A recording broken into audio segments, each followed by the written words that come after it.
Welcome to Luca and Miguel. Enjoy the video. You start by calculating exact power and space needs.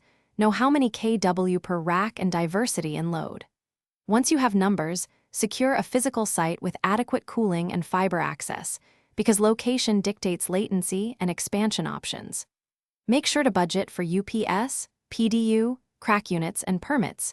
You want clear capital versus operating cost lines. Immediately order long lead items like switchgear and rack cabinets, so installation can proceed without delay.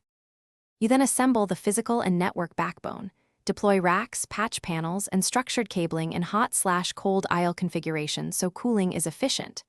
Next, wire redundant UPS and cooling, choose N+1 or 2N depending on tolerance for downtime, and integrate building management for telemetry because visibility prevents surprises.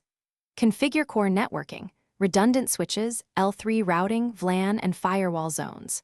Finally, enforce physical security with badge access, cameras, and tamper. You finish by commissioning systems, perform comprehensive power-on, failover, and thermal stress tests, and record metrics to prove SLA readiness.